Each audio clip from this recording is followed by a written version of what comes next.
ഇതെന്നുള്ള mobile ഇത് പഴയ മൊബൈലാ. ഇതാകെ 2 കാര്യത്തിനെ പറ്റുക.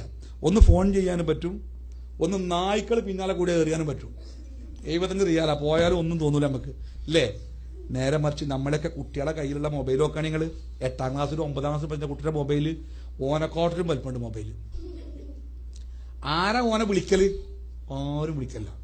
ഓനിങ്ങനെ ഒച്ചയേക്കാൻ പൂതിയാവുമ്പോൾ ആ റിംഗ് ടോൺ എടുത്തുകൊണ്ട് വെറുതെ ഇങ്ങനെ നെക്കി വെക്കും. അല്ലാതെ ഓന്റെ ഫോൺ എടുക്കാരും വിളിച്ചല്ല. ഞമ്മക്കും അറിയാം ഓൻ ആരും വിളിക്കില്ല എന്നല്ലേ. പിന്നെ എന്തിനാ പോന് ഫോണ്? അത് വലിയ വലിയ ഫോണാ, എത്ര GB ആണ് നമ്മക്ക് തന്നെ അറിയില്ല, വലിയ ഫോണാ. എന്നിട്ടോ എല്ലാ തോന്നിയ അവസ്ഥയിലുണ്ട്, നമ്മക്ക് തന്നെ അറിയാം, എല്ലാ വൃത്തിയോടും അതിലുണ്ട്. അപ്പൊ നമ്മൾ ചോദിക്കുക എന്തിനാ കാക്ക അതൊക്കെ ഇവിടെ വാങ്ങിക്കൊടുത്തേ?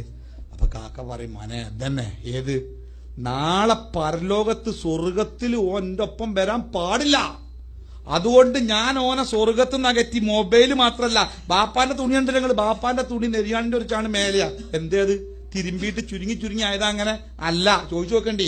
ബാപ്പ ചിരുട്ടി തുറ്റി ഇട്ട എന്താ നിങ്ങള് നെരിയാണിന്റെ താഴേക്ക് താന്നാ നരകത്തിലിടും എത്ര പഠിച്ചോ. മകന്റെ പാന്റോ ആനക്കാലുമായിരിക്കും നിലത്ത് കൂടിയാ. ആരാണ് ഈ മകൻ ഈ പാന്റ് വാങ്ങിക്കൊടുത്ത്? ഇസ്രായേൽ വാങ്ങിക്കൊടുത്ത നമ്മളെ ശത്രു, അമേരിക്കക്കാരൻ വാങ്ങിക്കൊടുത്ത ആരാ? നമ്മൾ വാങ്ങിക്കൊടുത്ത കീശിന്ന് പൈസ എടുത്ത് കണ്ട്. പിന്നെ തീർന്നില്ല. നിങ്ങൾ പോരിന്റെ പെരേക്ക് പോരി. ഔ പെരീത്ത TV എത്രയോ വലിപ്പം തന്നെ, നിങ്ങൾ ഭയങ്കര TV.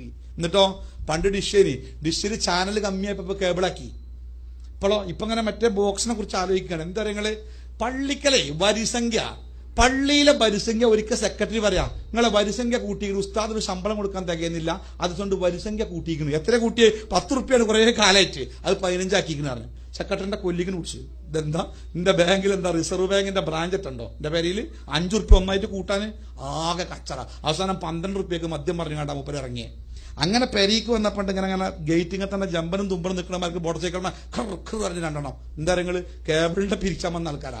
അപ്പൊ കാക്കേ പിന്നെ ഇപ്രാവശ്യം മുതലേ 2-3 ചാനൽ നമ്മൾ പുതിയതായി കൊടുന്നിക്കണ്. പുതിയ, അതുകൊണ്ട് പൈസ കുറച്ച് കൂടിയിക്കണ്. എത്ര? 50 റുപ്യ കൂടിയിക്കണ്. അപ്പൊ എന്താ കാക്കാന്റെ മറുപടി? നിങ്ങള് സംഗതി കൂടിക്കോട്ടെ, പൈസ കൂടിയ പ്രശ്നമല്ല, നിങ്ങൾ ചോദിച്ചാൽ തരും. പക്ഷെ ചാനൽ ക്ലിയർ ആവണം. എങ്ങനെ? ഒരു നൂലിന്റെ തടസ്സം കൂടി ഉണ്ടാകരുത്, ക്ലിയർ ആവണം ചാനല്. എന്നിട്ട് നമ്മളിങ്ങനെ അങ്ങാടിക്ക് ഇറങ്ങി പള്ളിന്റെ ചേറ്റെടുമെന്ന് വലിയത് പറയും. ഞാൻ ആ സാധനത്തെ നമുക്ക് നോക്കല്ലോ. കുട്ടികളും പെണ്ണുങ്ങളും അതിന്റെ മുമ്പ് തന്നെയാണ്. അയാളൊക്കെ ഒറ്റടിക്കുക, ചേറ്റെടുമെന്ന് നിലത്തുകൊണ്ട് അടിച്ചണം. എന്താ കാരണങ്ങള്? മൂപ്പരിങ്ങനെ സംസം വെള്ളം കുടിച്ച് പുറത്ത് കുത്തിരിക്കുക, പെണ്ണുങ്ങൾക്കും കുട്ടികൾക്കും വിഷം കലക്കി കൊടുത്തേക്കുക. ഓല് അത് നമ്മളിങ്ങനെ പള്ളിക്കലൊക്കെ വന്ന് ഖുർആൻ ക്ലാസ്സൊക്കെ കേട്ടുങ്ങാണ്ട് ഇങ്ങനെ കരഞ്ഞ് സങ്കടപ്പെട്ടിരിക്കുക. പെരയിൽ പെണ്ണുങ്ങളും കുട്ടികളും കരയാ. എന്താ നിങ്ങൾ സീരിയല് കുട്ടിനെയും കൊണ്ട് മറ്റോ കൊല്ലാൻ വേണ്ടി റൂമൊക്കെ കയറിയപ്പോ കറണ്ട് പോയി. പടച്ചോനെ നാളെ കറണ്ട് വന്നാലേ അറിയുള്ളൂ എന്താ ആവുക. ഓലും കരയാ. നമ്മളിവിടെ പരലോകത്തെ ഓർത്ത് കരയാ, ഓലും നരകത്ത് പോകാൻ വേണ്ടി കരയാ.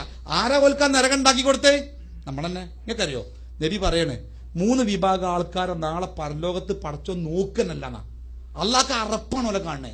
അപ്പൊ ആരാണ് ഈ 3 ചോദിച്ചപ്പോ നബി പറഞ്ഞു കൊടുത്തു. അതിലൊന്ന് ആരാരങ്ങള്? സ്വന്തം കുടുംബത്തിൽ തോന്നിയാസം ഉണ്ടാവാൻ വേണ്ടി ശ്രമിച്ച കുടുംബനാഥൻ. സ്വന്തം കുടുംബത്തിൽ തോന്നിയാസം ഉണ്ടാവാൻ വേണ്ടി ശ്രമിച്ച കുടുംബനാഥൻ. സ്വന്തം കുടുംബത്തിലുള്ള ഒരു വൃത്തികെട്ടവരാകാൻ വേണ്ടി പണിയെടുത്ത കുടുംബനാഥൻ. നിങ്ങൾ ആലോചിച്ചിട്ട് ആ കൂട്ടത്തിൽ നമ്മൾ ഉണ്ടാവുമോ? നമ്മളൊക്കെ ഗൾഫിൽ അധ്വാനിച്ച് രക്തം വേർപ്പാക്കി അയച്ചു കൊടുത്ത പൈസ കൊണ്ട് നമ്മളെ കുടുംബം സ്വർഗത്തുക പോണേ നരകത്തുക പോണേ? നമ്മളൊക്കെ TV ഏതെങ്കിലും ഒരു പ്രാസംഗികന്റെ CD ഇട്ടുകൊണ്ട് നമ്മളെ കുടുംബം ഒറ്റക്ക് CD തീരുന്നവരെ കണ്ട ചരിത്രം നിങ്ങൾക്ക് ഓർമ്മയുണ്ടോ? എത്ര മണിക്കൂർ അവരൊക്കെ TV മുമ്പിൽ ഇരുന്ന് എന്താ കണ്ട്? നമ്മളൊക്കെ കുട്ടികളുടെ ഡ്രസ്സിന്റെ അവസ്ഥ എന്താ? ആരോ പറഞ്ഞു ഭയങ്കര കൊതുക് ശല്യം. അവൻ ഒരു കൊതുക് വല വാങ്ങിക്കു പറഞ്ഞു. കൊതുക് വല കിട്ടാനില്ലായിരുന്നു. അപ്പൊ എന്തേ കൊതുക് വലന്റെ കമ്പനിയൊക്കെ പൂട്ടിപ്പോയതല്ല. ഇപ്പൊ ഉണ്ടാക്കണ കൊതുക് വലയൊക്കെ പെൺകുട്ടിയൊക്കെ കുപ്പായ അടിച്ചാൻ പോവുകയാണോരോ. ഇപ്പൊ പെൺകുട്ടികളുടെ കുപ്പായം കൊതുക് വല ഉണ്ടാ. അത് കണ്ടില്ലേ?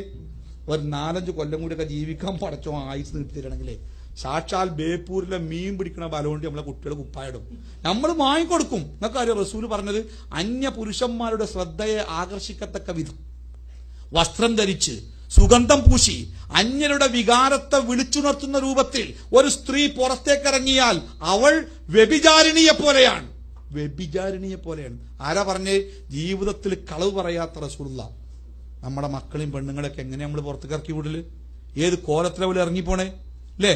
കണ്ണുകൊണ്ട് ഒരു പെണ്ണിനെ വികാരത്തോടു കൂടി നോക്കല് കണ്ണിന്റെ വ്യഭിചാരം അത്ര. ഞാനൊരു പെണ്ണിനെ കണ്ണുകൊണ്ട് ഇങ്ങനെ അളന്ന് നോക്കലേ കണ്ണിന്റെ വ്യഭിചാരാണെന്നാ. അങ്ങനെ മറ്റുള്ളവനെ വ്യഭിചരിക്കാൻ വേണ്ടി നമ്മളെ പെണ്ണുങ്ങളെ നിർത്തി കൊടുക്കണം. നമുക്ക് മലയാളത്തിലൊരു പേരുണ്ട്, അത് പറയാൻ ഈ സ്ഥാപനത്തിന്റെ മഹത്വം തന്നെ അനുവദിക്കണില്ല. അല്ലേ? മറ്റവനെ ആസ്വദിക്കാൻ വേണ്ടി നമ്മൾ ഒരുക്കി നിർത്തി കൊടുക്കുക. സഹോദരൻ, നമ്മുടെ ഭാര്യ, അവരുടെ സൗന്ദര്യം നമുക്ക് മാത്രം അവകാശപ്പെട്ടതാ. അത് മറ്റൊരുത്തന് വ്യഭിചരിക്കാനുള്ളതോ അവൻ ആസ്വദിക്കാനോ അല്ല, അത് നമുക്കുള്ളതാണ്. അത് ചില ആൾക്കാർക്ക് അവന് പെണ്ണ് കെട്ടി, കുറേ തെരഞ്ഞ കെട്ടിയ പോലെ സംശയം, എന്റെ പെണ്ണുങ്ങൾ ചൊറുക്കില്ലേ? പിന്നെ ഓന് സമാധാനം എപ്പോഴാണ്? നിങ്ങള് 4-5 ആൾക്കാർ ബസ് സ്റ്റാൻഡിൽ നിന്ന് ഓളങ്ങനെ നോക്കി ഇങ്ങനെ കമന്റ് അടിക്കുന്നു. എപ്പോഴും അത്ര മോശമൊന്നല്ല, ഓര് 4 ആളും നോക്കിയാലോ ഓന് സമാധാനമായി. ഈ ജാതി വൃത്തികെട്ട ജീവിതാവസ്ഥയിലേക്ക് നമ്മൾ മാറിയാൽ നമ്മളെ കുടുംബമൊക്കെ നാളെ പരലോകത്ത് കഷ്ടേക്കാരുടെ